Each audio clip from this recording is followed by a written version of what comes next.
All right, so tonight we're going to talk, or today for you, I'm recording it at night, but it's probably the daytime for you. We're on page 597. We are simplifying improper fractions. So remember, as I've told you many times, simplifying,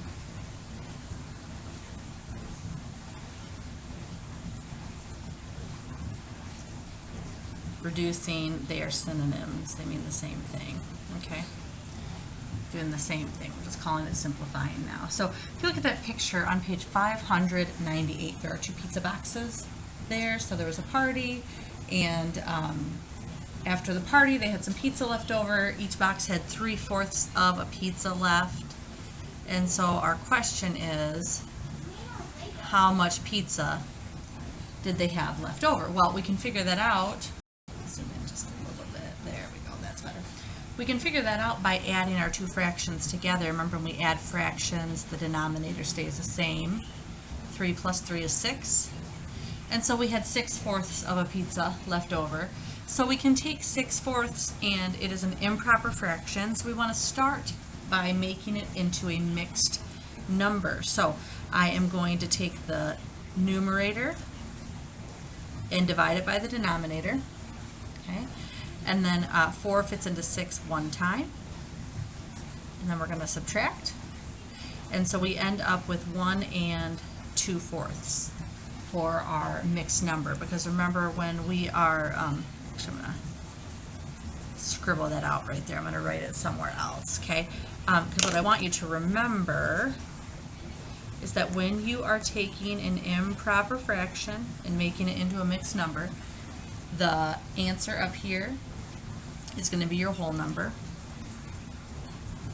The remainder is going to be your numerator of your fraction, and the divisor is going to be your denominator, the bottom number. So this becomes 1 is our whole number.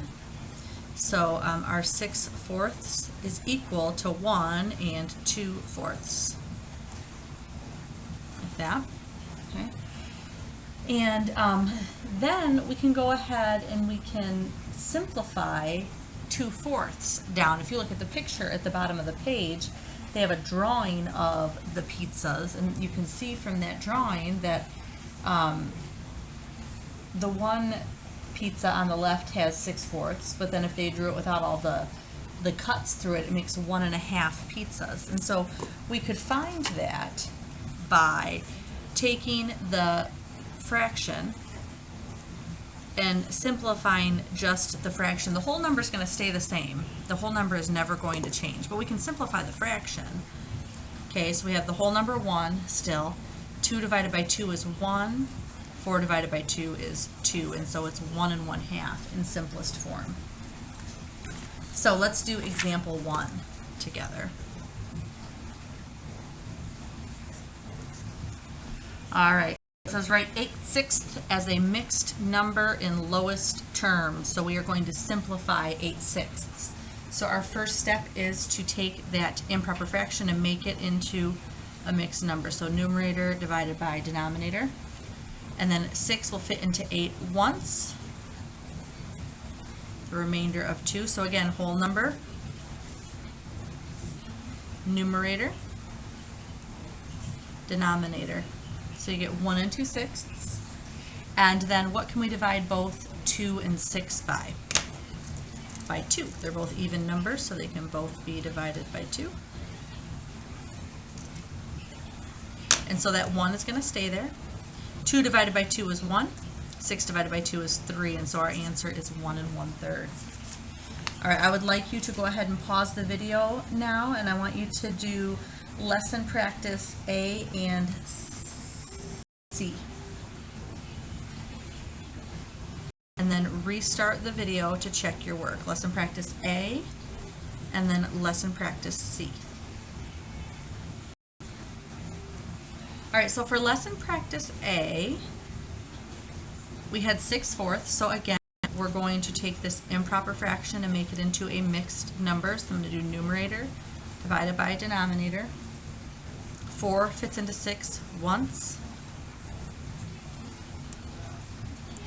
And so then I have my whole number numerator, denominator. So I get 1 and 2/4. And then to simplify that, I'm going to divide them both by 2 because 2 and 4 are both divisible by 2. Number 1 stays the same. Excuse me. Whole number 1 stays the same. 2 divided by 2 is 1, and 4 divided by 2 is 2, and so you should have had 1 1/2 for that answer. Now for lesson practice C, we have 2 8/6. So how did you tackle that problem? Hopefully what you did is that you first took 8/6 and made that into a mixed number, because it's already starting out as an improper fraction right there.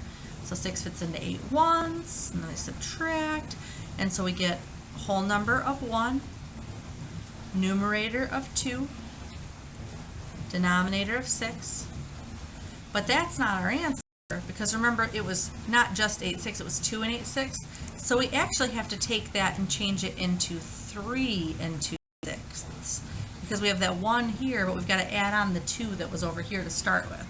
So now we have 3 2/6, and once again we're going to divide both sides by 2 because they are even and they are divisible by 2. The 3 stays the same, and we end up with 3 1/3 for our answer. All right, so now you're going to go ahead and go on to the second video.